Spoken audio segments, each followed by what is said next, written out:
Hello दोस्तों, स्वागत है आपका अपने यूट्यूब चैनल तपस्वी पर। दोस्तों, इस वीडियो में हम संपूर्ण संविधान के बारे में बात करने वाले हैं, जो कि पार्ट 2 है। ये पार्ट 1 इसका आ चुका है, डिस्क्रिप्शन में लिंक है, इसको देखना हो देख सकता है जो पार्ट 1 नहीं देखा है। पार्ट 2 में हम संघ की कार्यपालिका, राष्ट्रपति, उपराष्ट्रपति, संसद, मंत्रिपरिषद तथा भारतीय न्यायपालिका, उच्चतम न्यायालय, उच्च न्यायालय, स्थानीय स्वशासन, पंचायत तथा नगरीय प्रशासन के बारे में देखेंगे। तो चलिए शुरू करते हैं दोस्तों। राष्ट्रपति से कौन सा अनुच्छेद यह कहता है कि भारत का एक राष्ट्रपति होगा? तो यह अनुच्छेद 52 में कहा गया है कि भारत का एक राष्ट्रपति होगा।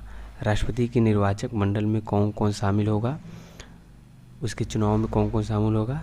संसद की दोनों सदनों, लोकसभा, राज्यसभा के निर्वाचित सदस्य, राज्य की विधानसभाओं के निर्वाचित सदस्य, दिल्ली और पांडिचेरी विधानसभाओं के निर्वाचित सदस्य शामिल होंगे। राष्ट्रपति का निर्वाचन किस पद्धति द्वारा होता है? आनुपातिक प्रतिनिधित्व पद्धति के अनुसार एकल संक्रमणी मत द्वारा। संविधान के उल्लंघन के आधार पर राष्ट्रपति के विरुद्ध किसके द्वारा महाभियोग लगाया जा सकता है? संसद द्वारा। भारत के राष्ट्रपति के उम्मीदवार के प्रस्ताव का अनुसमर्थन किया जाना चाहिए कम से कम 50 निर्वाचकों द्वारा। किस अनुच्छेद के तहत कहा गया है कि कोई व्यक्ति राष्ट्रपति पद पर पुनः निर्वाचित हेतु योग्य है? अनुच्छेद 57 के तहत। राष्ट्रपति का त्यागपत्र किसे संबोधित किया जाता है? उपराष्ट्रपति को। और उपराष्ट्रपति का त्यागपत्र राष्ट्रपति को। राष्ट्रपति पर महाभियोग की प्रक्रिया किस अनुच्छेद में दी गई है? अनुच्छेद 61 में। राष्ट्रपति को कौन शपथ दिलाता है? सर्वोच्च न्यायालय का मुख्य न्यायाधीश, CJI, chief justice of supreme court. महाभियोग का प्रस्ताव संसद के किस सदन द्वारा लाया जा सकता है? संसद के किसी भी सदन द्वारा। अध्यादेश जारी करने का अधिकार राष्ट्रपति का कौन सा अधिकार है? विधायी अधिकार। संविधान के किस अनुच्छेद के अंतर्गत संघ की कार्यपालिका शक्तियां राष्ट्रपति में निहित हैं? अनुच्छेद 53 के तहत।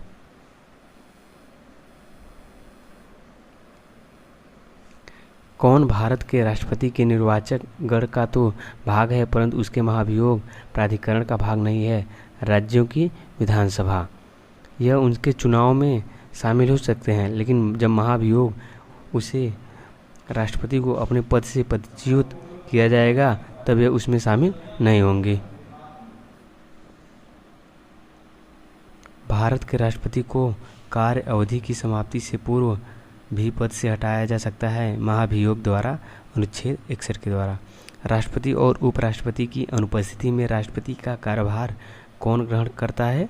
सर्वोच्च न्यायालय का मुख्य न्यायाधीश। भारतीय इतिहास में कार्यवाहक राष्ट्रपति का पदभार ग्रहण करने वाले एकमात्र मुख्य न्यायाधीश कौन है? यह बहुत ही इंपॉर्टेंट है दोस्तों, इसको याद कर लीजिएगा। तो वो कौन है? न्यायमूर्ति एम हिदायतुल्लाह। राष्ट्रपति को अनुच्छेद 123 के अंतर्गत कौन सी शक्ति प्रदान की गई है? अध्यादेश जारी करने का। यह भी इम्पोर्टेंट है दोस्तों, इसको भी याद कर लीजिएगा अच्छे से थोड़ा। संविधान के किस अनुच्छेद के अनुसार राष्ट्रपति संघीय मंत्रिपरिषद की सलाह मानने के लिए बाध्य है? तो अनुच्छेद 74 के द्वारा। भारत के राष्ट्रपति ज्ञानी जैल सिंह ने किस एकमात्र मामले में अपने जेबी वीटो का शक्ति का प्रयोग किया था? वह था भारतीय डाकघर संशोधन बिल। भारतीय डाकघर संशोधन बिल।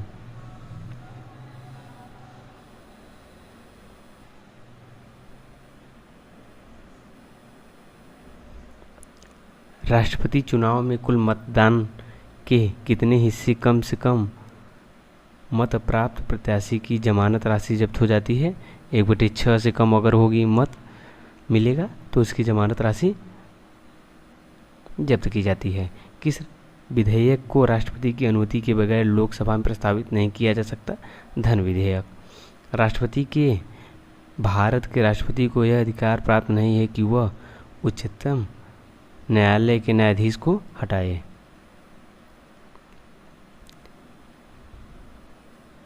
थोड़ा मिस्टेक हो गया दोस्तों। भारत के राष्ट्रपति को यह अधिकार प्राप्त नहीं है कि वह उच्चतम न्यायालय के न्यायाधीश को हटाए। ये थोड़ा गलत हो गया है दोस्तों। एक विधेयक बिल जो संसद में प्रस्तुत किया जाता है वह कौन सी क्रिया के पश्चात अधिनियम या एक्ट बन जाता है? जब राष्ट्रपति अपनी सहमति से दे देता है। किसी भौगोलिक क्षेत्र को अनुसूचित क्षेत्र घोषित करने का संवैधानिक अधिकार किसको है? तो राष्ट्रपति को।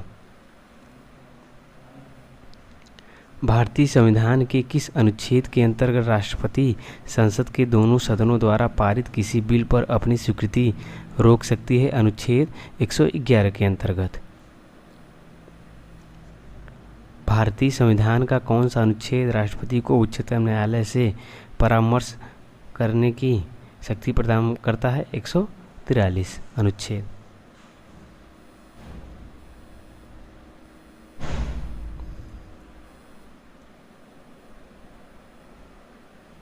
राष्ट्रपति द्वारा किए जाने वाली नियुक्ति। राष्ट्रपति किन किन पदों को नियुक्ति करता है? जैसे मुख्य निर्वाचन आयुक्त, यह अनुच्छेद 324 में है।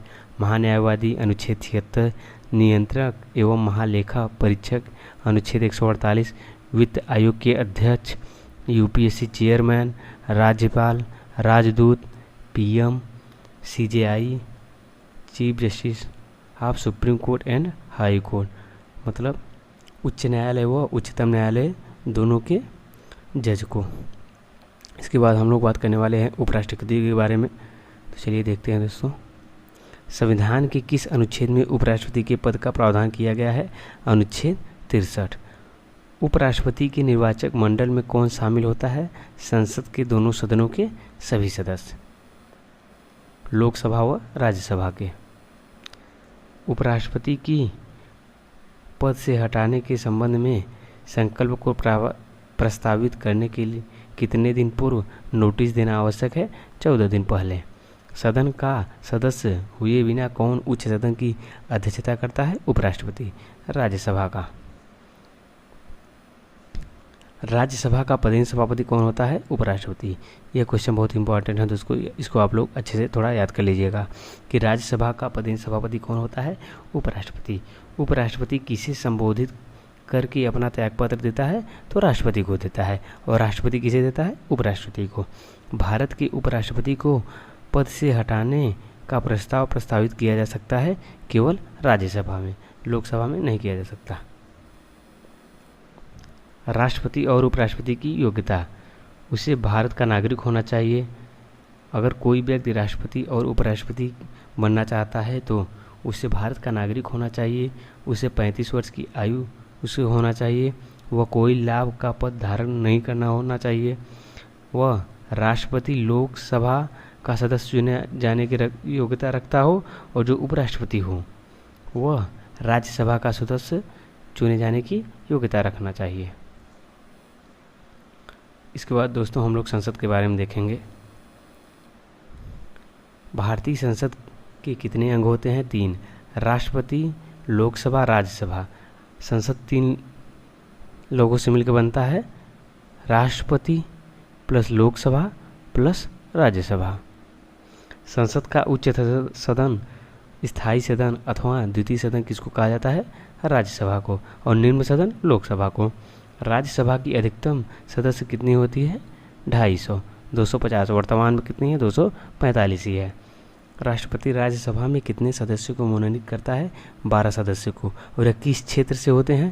जैसे साहित्य, कला, विज्ञान, सामाजिक सेवा के क्षेत्र में विशेष योगदान के लिए।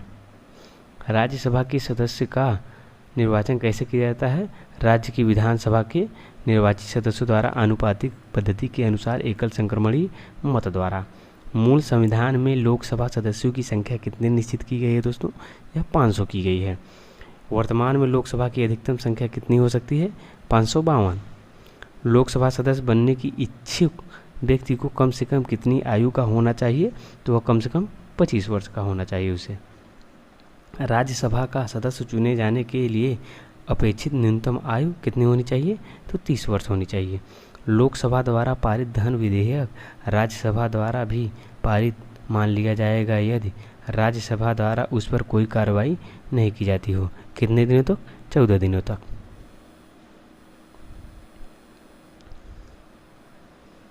त्रिपुरा, मिजोरम, नागालैंड, सिक्किम में से किसी भी लोकसभा के 2 सदस्य निर्वाचित किए जा सकते हैं। त्रिपुरा से।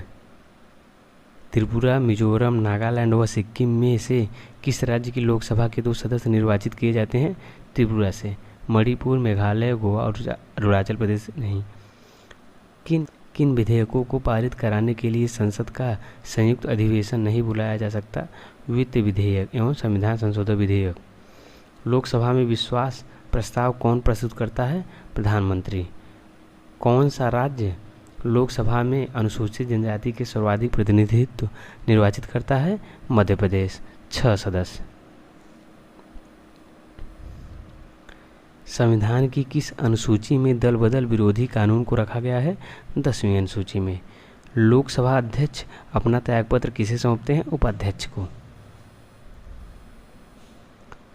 लोकसभा की प्रथम महिला अध्यक्ष कौन थी?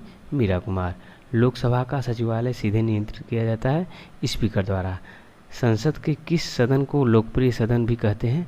लोकसभा को। किस संविधान संशोधन द्वारा लोकसभा की अधिकतम सदस्य संख्या 545 निर्धारित की गई है दोस्तों? 41वें संविधान संशोधन द्वारा।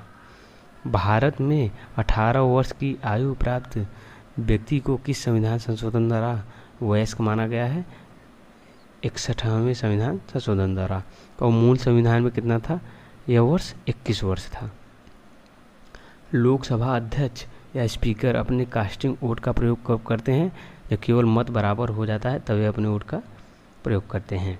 संविधान के किस अनुच्छेद के अंतर्गत धन विधेयक को परिभाषित किया गया है? अनुच्छेद 110 के अंतर्गत। लोकसभा को उसके कार्यकाल की समाप्ति के पूर्व ही भंग किया जा सकता है राष्ट्रपति और मंत्रिपरिषद की सलाह पर।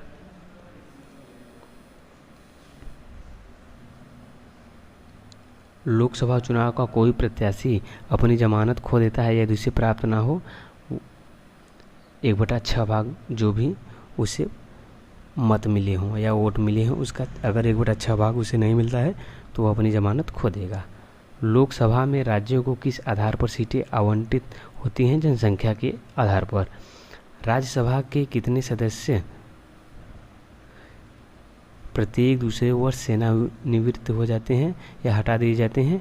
1/3, 1/3 हर दूसरे वर्ष हटा दिए जाते हैं और यह कभी भंग नहीं होता है। सभा के उपसभापति की नियुक्ति कौन करता है? राज्यसभा सदस्य अपने में किसी व्यक्ति को 6 वर्ष के लिए उपसभापति चुनते हैं। संविधान के किस संशोधन द्वारा लोकसभा के सदस्यों की संख्या 525 से बढ़ाकर 545 कर दी गई? 41वें संविधान संशोधन अधिनियम 1974 के द्वारा। और यह कब तक रहेगा? 2026 तक। संसदीय व्यवस्था में शून्यकाल किस देश की देन है? तो यह भारत की देन है।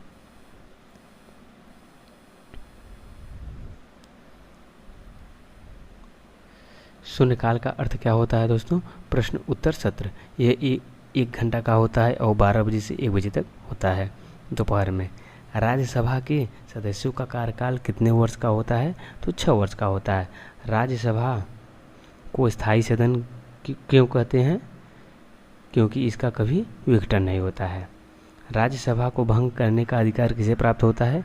यह किसी को भी नहीं होता है क्योंकि भंग ही नहीं होता है। राज्यसभा का सदस्य निर्वाचित होने के लिए अपेक्षित न्यूनतम आयु है 30 वर्ष। संविधान के किस अनुच्छेद के तहत वित्त आयोग के गठन प्रावधान किए गए हैं? अनुच्छेद 280 के तहत। धन विधेयक सिर्फ लोकसभा में प्रस्तावित किया जा सकता है। लोकसभा अध्यक्ष यह निर्णय करने के लिए अंतिम प्राधिकारी है कि कोई बिल धन विधेयक है या नहीं। राष्ट्रपति किसी धन विधेयक को लोकसभा में पुनर्विचार के लिए नहीं लौटा सकता। मंत्रिपरिषद।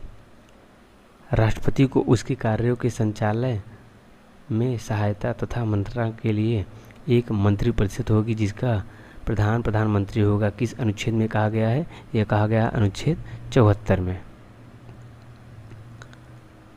मंत्रीगण किसके प्रसाद पर्यंत पद धारण करते हैं? राष्ट्रपति के। क्या कोई व्यक्ति संसद के किसी सदन का सदस्य नहीं होने पर भी मंत्री बन सकता है? हाँ, परंतु उसे 6 माह के अंदर संसद की सदस्यता ग्रहण करनी होगी।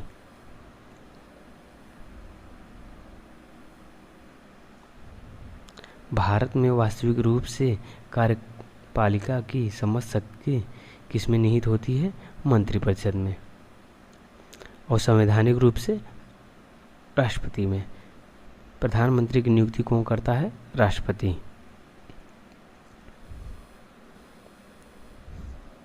किस सदन के सदस्यों द्वारा बहुमत से अविश्वास प्रस्ताव पारित कर देने पर मंत्रिपरिषद को त्यागपत्र देना पड़ता है? लोकसभा के द्वारा अविश्वास प्रस्ताव पारित करने पर। संविधान संशोधन में से कौन सा एक बताता है कि मंत्रिमंडल में कुल मंत्रियों की संख्या प्रधानमंत्री को सम्मिलित करते हुए लोकसभा के कुल सदस्यों की संख्या की सिर्फ 15% से अधिक नहीं होगी? तो यह 91वें संविधान संशोधन कहता है कि जितने भी जो व्यक्ति संसद का सदस्य नहीं है केंद्रीय मंत्री रह सकता है 6 माह तक। प्रथम गैर कांग्रेसी प्रधानमंत्री कौन बने थे? मोरारजी देसाई। किन परिस्थितियों में राष्ट्रपति प्रधानमंत्री के परामर्श को मानने के लिए बाध्य नहीं है? जब वो सदन में अपना बहुमत खो दिया हो। अगर प्रधानमंत्री सदन में अपना बहुमत खो दिया है तो वह राष्ट्रपति उसके परामर्श को मानने के लिए बाध्य नहीं है। और जब वह अपना बहुमत सिद्ध करने में असमर्थ हो जाता है, जब उसके विरुद्ध अविश्वास प्रस्ताव पारित हो जाता है तथा जब वह लोकसभा के समक्ष जाने से इनकार कर देता है। महान्यायवादी एवं नियंत्रण महालेखा परीक्षक संविधान के किस अनुच्छेद के तहत भारत के महान्यायवादी का प्रावधान दिया गया है? अनुच्छेद 76 के तहत। भारत सरकार का प्रथम विधि अधिकारी किसे कहा जाता है? भारत के महान्यायवादी को। भारत सरकार को कानूनी मामलों पर परामर्श कौन देता है? महान्यायवादी। अटॉर्नी जनरल किसका विधिक सलाहकार होता है? भारत सरकार का। संसद का सदस्य न होते हुए भी कार्यवाही में भाग लेने पर तथा बोलने का अधिकार किसे दिया गया है? यह सिर्फ महान्यायवादी को दिया गया है। राष्ट्रपति किसके समान योग्यता वाले व्यक्ति को अटॉर्नी जनरल नियुक्त कर सकता है? उच्चतम न्यायालय के न्यायाधीश के समान योग्यता वाले को। भारत के किस अधिकारी को भारत के राज्य क्षेत्र के सभी न्यायालयों में सुनवाई करने का अधिकार है? तो यह किसको है? सिर्फ महान्यायवादी को।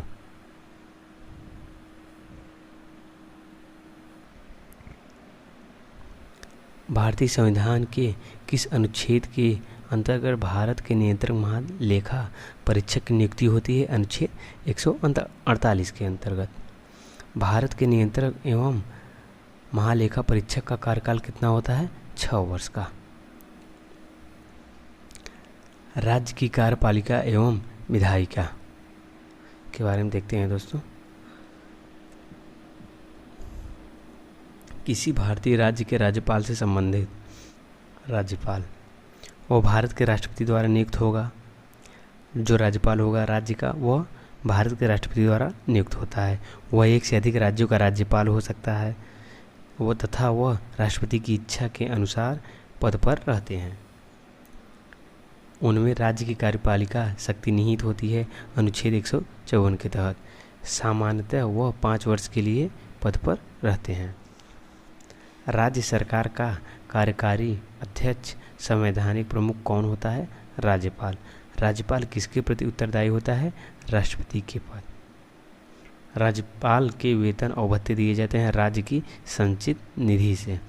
किस संविधान संशोधन के माध्यम से यह प्रावधान किया गया कि एक राज्यपाल को एक से अधिक राज्यों का राज्यपाल नियुक्त किया जा सकता है? 7वें संविधान संशोधन अधिनियम 1956 द्वारा। मूल संविधान में यह ऐसा नहीं था। किसी राज्य में राज्यपाल की नियुक्ति संविधान के किस अनुच्छेद के तहत की जाती है? अनुच्छेद 155 के तहत। भारत में किसी राज्य की राज्यपाल बनने वाली पहली महिला कौन थी? सरोजिनी नायडू थी। किस प्रदेश की थी दोस्तों? उत्तर प्रदेश की। मुख्यमंत्री सदस्य राज्य लोक सेवा आयोग, महाधिवक्ता तथा उच्च न्यायालय के न्यायाधीश में से किसकी नियुक्ति राज्य की राज्यपाल नहीं करता है? तो उच्च न्यायालय के न्यायाधीश की। ये कौन करता है उच्च न्यायालय के न्यायाधीश को? राष्ट्रपति। उच्च न्यायालय और सर्वोच्च न्यायालय दोनों के।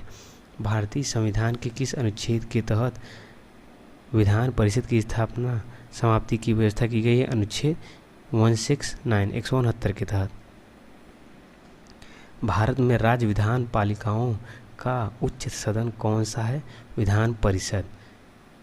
अनुच्छेद 168 का 2। भारत के किसी राज्य की विधानसभा में अधिकतम कितने सदस्य हो सकते हैं? तो 500। यह किस अनुच्छेद में कहा गया है दोस्तों? अनुच्छेद 170 में। विधान परिषद में राज्यपाल द्वारा कितने सदस्यों को मनोनीत किया जा सकता है? कुल सदस्यों की संख्या के 1/6 भाग को। विधान परिषद किसी साधारण विधेयक को अधिकतम किस अवधि तक रोक सकते हैं? सिर्फ 4 माह तक।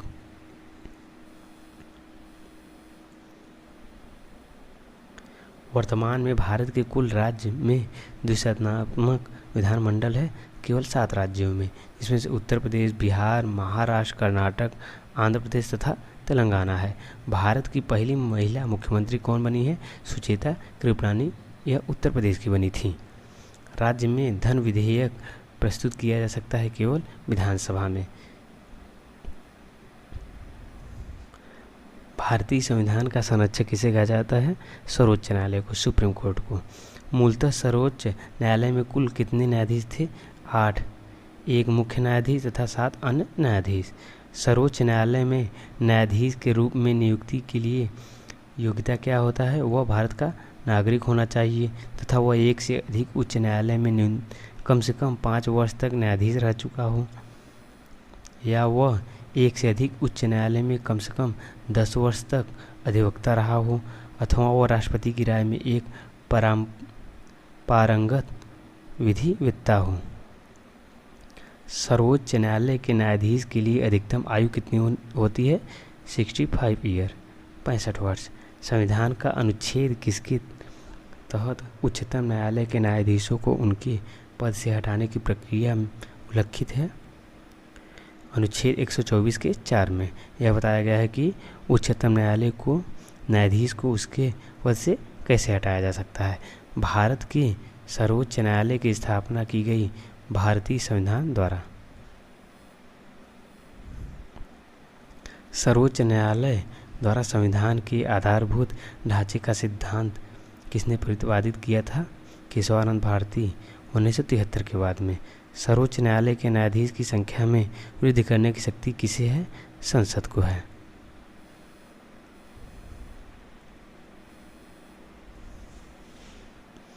सेवानिवृत्ति के पश्चात सर्वोच्च न्यायालय के न्यायाधीश वकालत कर सकते हैं? किसी भी न्यायालय में नहीं, अगर उन्हें सेवा से हटा दिया गया हो। सर्वोच्च न्यायालय के कार्यवाहक मुख्य न्यायाधीश की नियुक्ति कौन करता है? राष्ट्रपति, अनुच्छेद 126 के तहत। न्यायिक पुनर्विलोकन में न्यायालय को अधिकार है यदि कोई कानून या आदेश संविधान के विपरीत हो तो उसे संवैधानिक घोषित करना। संविधान की व्याख्या करने का अंतिम अधिकार किसे है? उच्चतम न्यायालय को। कौन से मामले में उच्चतम एवं उच्च न्यायालय दोनों की अधिकारिता में आते हैं? मूल अधिकारों का प्रवर्तन। बंदी प्रत्यक्षीकरण लेख जारी करने का अधिकार किसको प्राप्त है? उच्चतम न्यायालय व उच्च न्यायालय को। यह बहुत इंपॉर्टेंट है दोस्तों, इसका याद कर लीजिएगा। इस लेख को किसी व्यक्ति की स्वतंत्रता का महानतम रक्षक माना जाता है। किस लेख को? तो बंदी प्रत्यक्षीकरण लेख को। भारत में संविधान एवं नागरिकों के मूल अधिकारों का संरक्षक कौन होता है? तो वह होता है सुप्रीम कोर्ट। भारत में अब तक केवल एक बार सर्वोच्च न्यायालय के न्यायाधीश के विरुद्ध महाभियोग का प्रस्ताव प्रस्तुत किया गया था। वो भी किसके द्वारा किया गया था? न्यायमूर्ति वी रामास्वामी। वह भी पारित नहीं हो पाया था, प्रस्ताव पारित नहीं हो पाया था। क्या न्यायमूर्ति वी रामास्वामी के विरुद्ध महाभियोग प्रस्ताव पारित हो सका था? तो नहीं दोस्तों, यह भी मैंने आपको बताया है। प्रत्येक राज्य में एक उच्च न्यायालय का प्रावधान किया गया है अनुच्छेद 214 के तहत। वर्तमान में भारत में कुल कितने उच्च न्यायालय हैं? तो 24 हैं। उच्च न्यायालय के न्यायाधीश की सेवानिवृत्ति की आयु कितनी वर्ष है? 62 ईयर्स, 62 वर्ष है। उच्च न्यायालय के न्यायाधीश के वेतन दिए जाते हैं राज्य की संचित निधि से, और सर्वोच्च न्यायालय को भारत की संचित निधि से। राज्यपाल को उसके पद एवं गोपनीयता की शपथ कौन दिलाता है? उच्च न्यायालय का मुख्य न्यायाधीश। उच्च न्यायालय के न्यायाधीशों को पेंशन किससे दिया जाता है? भारत की संचित निधि से। भारत की कितने उच्च न्यायालयों की अधिकारिता में एक से अधिक राज्य या केंद्र शासित प्रदेश आते हैं? तो 7 उच्च न्यायालय में मुंबई, कोलकाता, चेन्नई, गुवाहाटी, केरल, आंध्र प्रदेश, पंजाब तथा हरियाणा उच्च न्यायालय। इसमें कितने आते हैं? एक से अधिक अधिकारिता में आते हैं ये दोनों 7। पंचायत व नगरीय प्रशासन।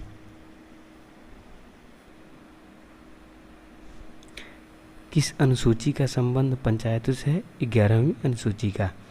भारत में पंचायती राज की स्थापना का श्रेय किसे दिया जाता है? जवाहरलाल नेहरू को। बलवंत राय मेहता समिति स्थानीय स्वशासन में कितने स्तरीय पंचायत व्यवस्था की सिफारिश की थी? त्रिस्तरीय, ग्राम, खंड व जिला स्तर। यह बहुत इंपॉर्टेंट है दोस्तों, इसको याद कर लीजिएगा आप लोग। 73वें संविधान संशोधन द्वारा पंचायत के कितने स्तर की व्यवस्था की गई? 3 स्तरीय की, ग्राम, खंड व जिला स्तर के। प्रत्येक पंचायत में प्रत्यक्ष निर्वाचन से भरे जाने वाले कुल स्थानों में से कितने स्थान महिलाओं के लिए आरक्षित होंगे? 1/3। यह किस अनुच्छेद में कहा गया है? अनुच्छेद 243 के घ में। तथा कब कहा गया था? 73वें संविधान संशोधन अधिनियम 1993 में यह आरक्षित हो गए थे। 73वां संविधान संशोधन किस समिति की सिफारिश पर पारित किया गया था? पीके थोंगन समिति के। यह इंपॉर्टेंट है दोस्तों, इसको आप लोग याद कर लीजिएगा कि 73वां संविधान संशोधन किस समिति के सिफारिश पर पारित किया गया था? पीके थोंगन समिति।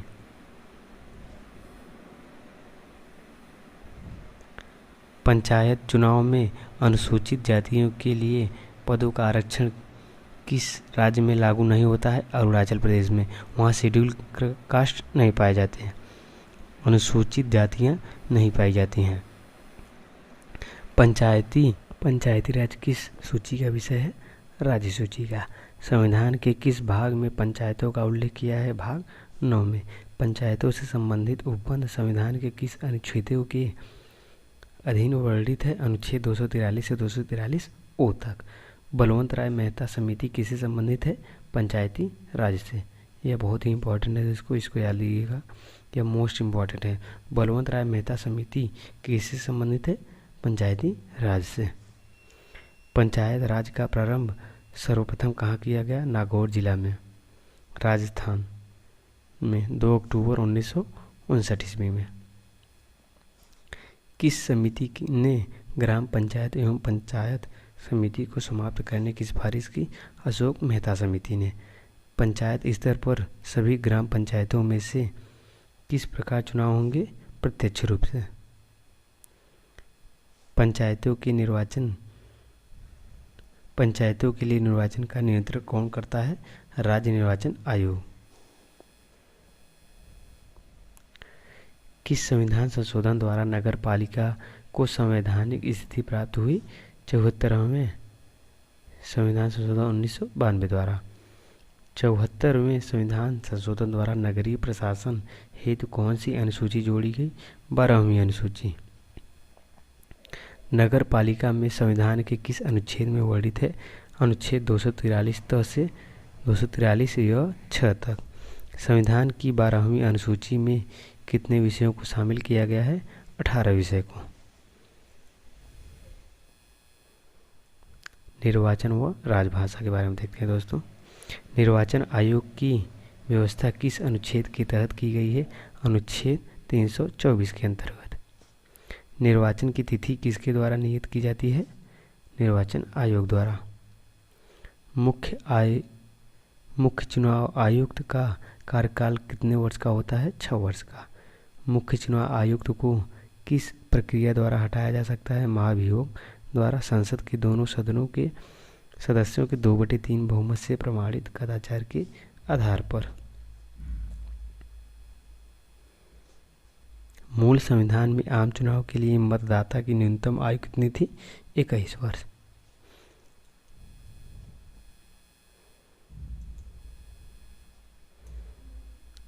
राजनीतिक दलों को राज्य स्तरीय राष्ट्रीय दलों के रूप में मान्यता कौन प्रदान करता है? तो यह कौन करता है? निर्वाचन आयोग करता है। भारत में निर्वाचन आयोग के प्रमुख कार्य संसद तथा राज्य विधानमंडल का चुनाव करवाना, राष्ट्रपति तथा उपराष्ट्रपति का चुनाव करवाना, निर्वाचन सूची तैयार करने की कार्य की निरीक्षण, निर्देशन एवं नियंत्रण करना। चुनाव आयोग का संबंध है चुनाव चिन्ह का बंटवारा कराना। यह चिन्ह होगा दोस्तों, इसको आप लोग देख लीजिएगा। चुनाव चिन्ह का बंटवारा कराना, चुनाव की वैधता का निपटारा करना, चुनाव शांतिपूर्ण ढंग से संपन्न कराया जाना चाहिए। किसका है? किससे संबंध है? चुनाव आयोग से। किस समिति की सिफारिश पर 61वां संविधान संशोधन करके मतदाताओं की उम्र 21 वर्ष से कम करके 18 वर्ष कर दी गई? तारगुंडे समिति से। तारगुंडे समिति से। और मूल संविधान में 21 वर्ष थी और 61वें संविधान संशोधन के द्वारा इसे 18 वर्ष कर दिया गया। संघ की राजभाषा हिंदी और लिपि देवनागरी होगी। यह संविधान के किस अनुच्छेद में दिया गया है? अनुच्छेद 343(1) में।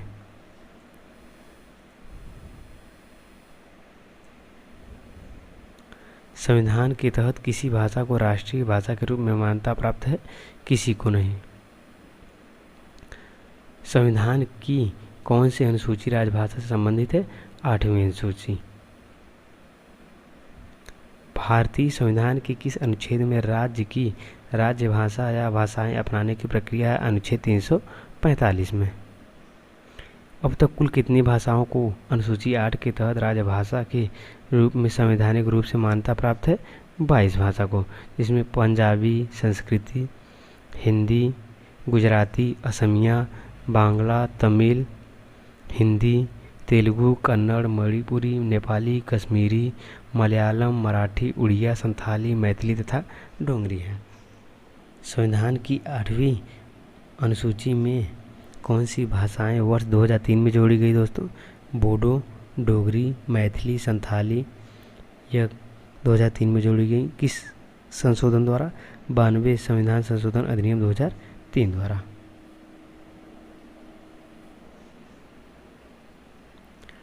संविधान की 8वीं अनुसूची में संवैधानिक संशोधन द्वारा कौन सी भाषा जोड़ी गई? सिंधी। आपातकाल एवं संविधान संशोधन। किस अनुच्छेद के तहत राष्ट्रपति राष्ट्रीय आपातकाल की उद्घोषणा प्रधानमंत्री और उसके मंत्रिमंडल की लिखित सहमति से करता है? अनुच्छेद 352 के तहत राष्ट्रीय आपातकाल की उद्घोषणा। आपात उपबंध संविधान के किस भाग में स्थित है? 18वें भाग में। अभी तक कितनी बार आपातकाल की घोषणा हो चुकी है? 3 बार, 1962, 1971, 1975। यदि आपात उद्घोषणा प्रवर्तन में है तो संसद लोकसभा की अवधि एक बार में बढ़ा सकती है। कितनी बढ़ा सकती है? 1 वर्ष तक। देश में सर्वप्रथम राष्ट्रपति शासन किस राज्य में लगाया गया था? तो यह पंजाब में लगाया गया था। लोकसभा के किस प्रकार की बहुमत से आपातकाल की उद्घोषणा समाप्त की जा सकती है? सिर्फ साधारण बहुमत से। भारत में अभी तक कितनी बार वित्तीय आपातकाल की घोषणा की गई है? 1 बार भी नहीं।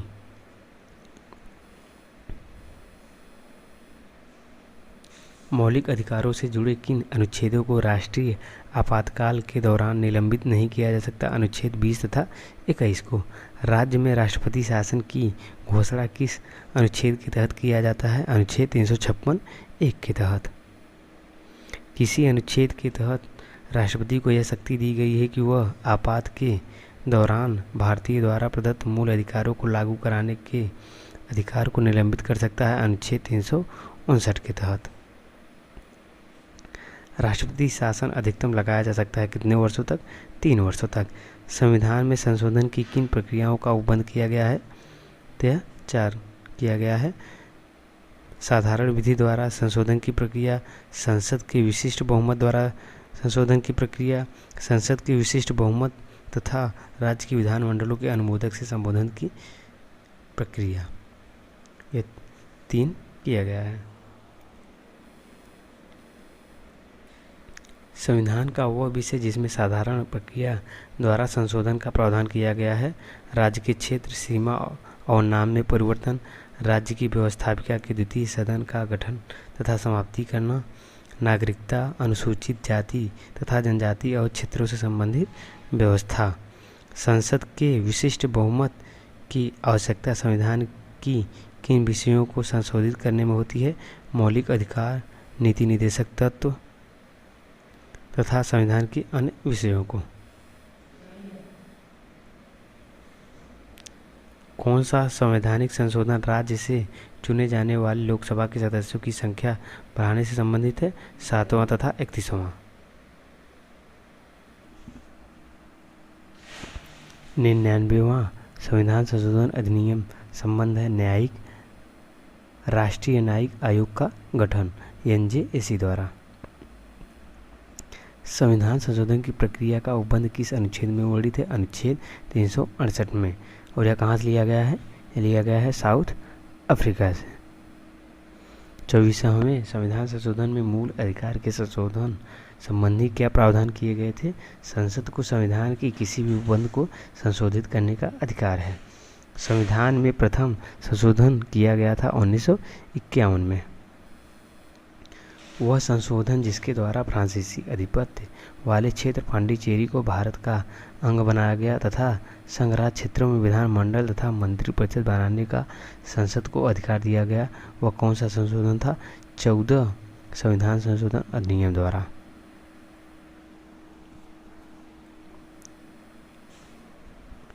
किस संविधान संशोधन द्वारा सिक्किम एक नया राज्य बना था? 36वें संविधान संशोधन द्वारा। भारतीय संविधान में संशोधन के लिए विधेयक लाया जा सकता है संसद के किसी भी सदन में। किस संविधान संशोधन अधिनियम को लघु संविधान संशोधन कहा गया है? किस संविधान संशोधन अधिनियम को लघु संविधान कहा गया है? 42वें संविधान संशोधन अधिनियम 1976 को। यह इम्पोर्टेंट दोस्तों। भारत के संविधान का कौन सा एक संशोधन संघ शासित प्रदेश दिल्ली को दिल्ली राष्ट्रीय राजधानी क्षेत्र में परिवर्तित करता है? 69वां संविधान संशोधन।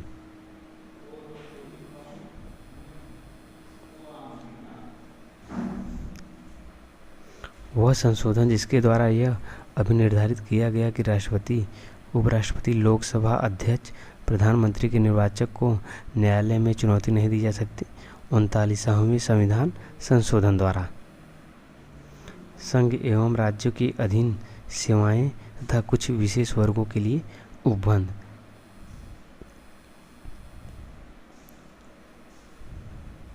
संविधान के किस अनुच्छेद में संघ और राज्यों के अधीन सेवाओं का उल्लेख किया गया है? अनुच्छेद 308 से 313 तक। किस अनुच्छेद के तहत लोक सेवकों को संवैधानिक संरक्षण का प्रदान किया गया है? अनुच्छेद 311 के तहत। संघ के लिए एक लोक सेवा आयोग तथा प्रत्येक राज्य के लिए लोक सेवा आयोग का उपबंध किस अनुच्छेद के तहत किया गया? अनुच्छेद 315 के तहत।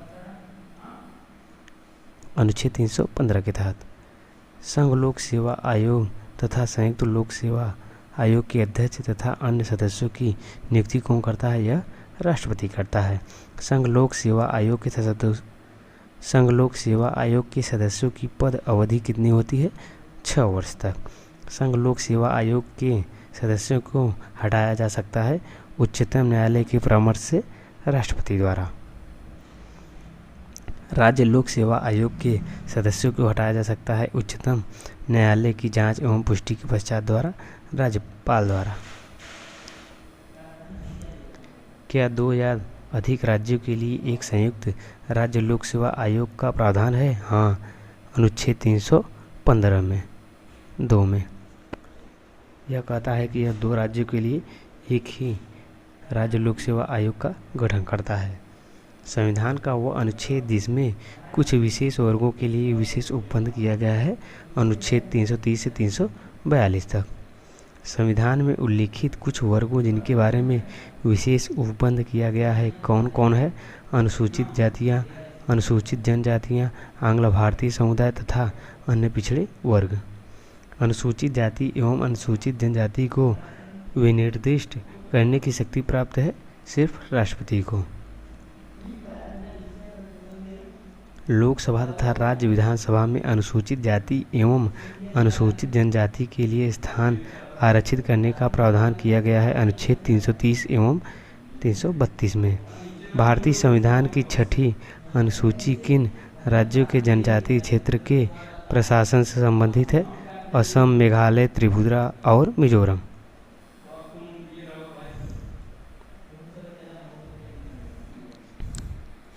थैंक यू दोस्तों।